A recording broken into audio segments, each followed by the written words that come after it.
మావిగన్ ఎంతసేపు గన్నులు గొడ్డలేనా? ఎంతసేపు నరకాలి, చంపాలి, నాశనం చేయాలి, ఇదే. నిర్మించాలి, కట్టాలి అన్న ఆలోచన వైసీపీకి, జగన్మోహన్ రెడ్డి గారికి ఉండుంటే అధికారం లేకొచ్చిన 6 నెలల్లో జలయజ్ఞం పూర్తయిపోయింది. కనీసం రాజధాని కోసము ఇటుక మీద ఇటుక కూడా పెట్టలేదు.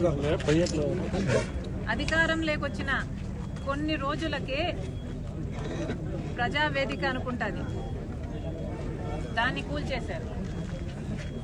అప్పుడే అర్థం కావాల్సింది వీళ్ళ ఇంటెన్షన్ ఏమిటి అని. లాలు మావిగన్నట అమరావతి బదులు మావిగన్ అంటున్నారు. ఇక పులివెందుల బదులు ఆవి గొడ్డలి అంటే సరిపోతుంది.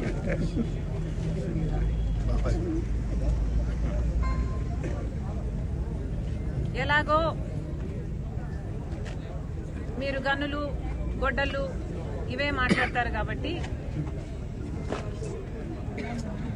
దీనికి మావి గన్నుకు మీ పేరు పెట్టండి, పులివెందలకి అవినాష్ పేరు మీద ఆవి గొడ్డలి పెట్టండి. మీ పేరులోనే ఉన్నాయి గన్ను, అవినాష్లో నాశనం. ఇంకా వేరే ఏం చెప్పాలి మీకు? అసలు మావిగన్ ఇంత అద్భుతమైన ఐడియా అయితే మరి మీరు అధికారంలో 5 సంవత్సరాలు ఉన్నారు కదా, మరి గాడిదలు కాసారా? ఎందుకు అమలు పరచలేదండి మావిగన్ను? మావిగన్ను నిజంగానే అంత అద్భుతమైన ఐడియా అయితే మీరు మూడు రాజధానిలు అని ఎందుకన్నారు? మావిగన్ను ఎందుకు అమలు పరచలేదు? ఆ 5 సంవత్సరాలు గుడ్డిగుర్రాలకు పళ్ళు దోమేరా, లేక నిద్రపోయారా? ఏం చేశారు? పైగా మావిగన్ను మీద మా వైఖరి ఏంటో చెప్పాలట. ఎవరైనా ఒక జోకు వింటే నవ్వుతారు, అదే దాని మీద వారికి ఉన్న వైఖరి అనే అర్థం. ఆ నవ్వే. మళ్ళీ దాని మీద ఇంకొక వైఖరి అనవసరం. అమరావతి మీద కాంగ్రెస్ పార్టీ వైఖరి చాలా స్పష్టం చేశాం ఇదివరకే. పార్లమెంటులో కూడా మా మణికం ఠాగూర్ గారు కాంగ్రెస్ పార్టీ వైఖరి మళ్ళీ స్పష్టం చేశారు. మేము అమరావతికి మద్దతు ఇస్తూనే అమరావతికి అప్పులు ఇవ్వకండి, అమరావతి కట్టడము కేంద్రం బాధ్యత, అమరావతి కట్టడానికి ఎన్ని అయితే డబ్బులు అవుతాయో పూర్తిగా నిధులు ఇవ్వండి తప్పితే మాకు అప్పులు ఇవ్వద్దండి అని చెప్తూ స్టేట్ రీఆర్గనైజేషన్లో పెట్టిన అన్ని వాగ్దానాలను, హామీలను కూడా గుర్తు చేస్తూ అవన్నీ కూడా నెరవేర్చాలి అని పార్లమెంట్లో కాంగ్రెస్ పార్టీ తరఫున మాట్లాడడం జరిగింది. అది మా వైఖరి. ఇంకా మీకు స్పష్టంగా అర్థం కాకపోతే ఇప్పటికైనా అర్థం చేసుకోండి. మేము కాంగ్రెస్ పార్టీ తరఫున అమరావతికి మద్దతు ఇవ్వడమే కాదు, అమరావతికి కావాల్సిన ఏ సహకారమైనా కాంగ్రెస్ పార్టీ తరఫున మేము చేయడానికి సిద్ధంగా ఉన్నాం. ఒక్క నిమిషం, లెట్ మీ కంప్లీట్.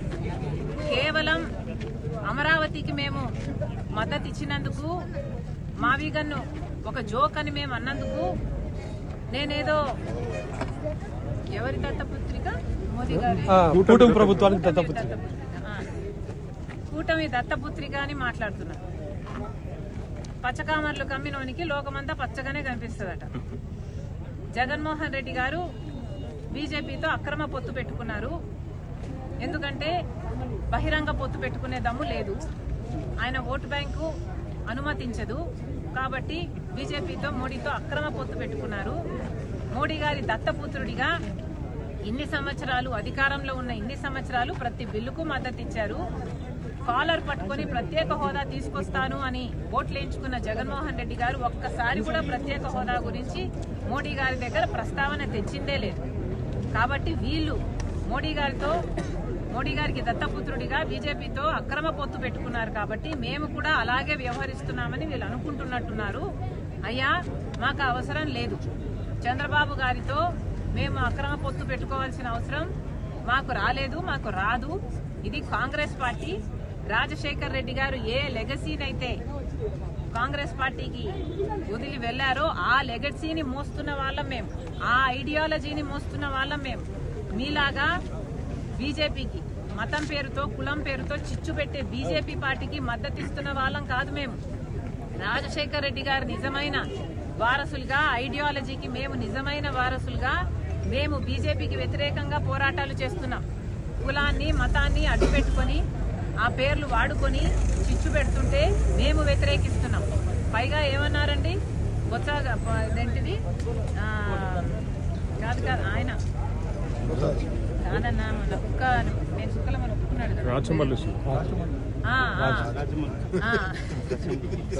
మేము కుక్కలము అని ఒప్పుకున్న వాళ్ళు మొరుగుతారు. అది వాళ్ళ నైజం. మేము సమాధానం చెప్పాల్సిన పని లేదు. కానీ మేము ప్రజల పక్షాన పోరాటం ఏం చేశాము అని అడుగుతున్నారు కదా. మేమేనండి ప్రజల పక్షాన పోరాటాలు చేస్తున్నది. విశాఖ స్టీల్కైనా మేమే పోరాటాలు చేశాం, రైతుల పక్షాన మేమే పోరాటాలు చేస్తున్నాం. ఇప్పుడు ఉపాధి హామీ పరిరక్షణ యాత్రగా 50 రోజుల వ్యవధిలో ప్రతి పార్లమెంటులో 2-3 గ్రామాలు తగిలేటట్టు యాత్రలు చేసింది మేము, మీరు కాదు. వైసీపీ చేసిందల్లా బల ప్రదర్శన యాత్రలు. ఆ యాత్రల్లో భాగంగా జనాలు కార్ల కింద పడుతున్నా పట్టించుకోకుండా పోతున్నది మీరు. మూకల పిచ్చి ఉన్నది మీకు, మాకు కాదు. మేము ప్రజలకు మేలు చేయాలనే ఈ యాత్రలు చేస్తున్నాం. మండుటి ఎండల్లో ఈరోజు సిపిఐ వాళ్ళు పాదయాత్ర చేస్తుంటే వాళ్ళకు కూడా మద్దతు పలకడానికి వచ్చాం. ఈ కార్యక్రమం చేస్తున్నది మేము. కాబట్టి మీకు ఎలాగో కుక్కలను మీరు ఒప్పుకున్నారు, మీరు మొరుగుతూనే ఉంటారు. మీ నైజమే అది. ఇక మేము సమాధానం చెప్పాలి అనుకోవటం లేదు.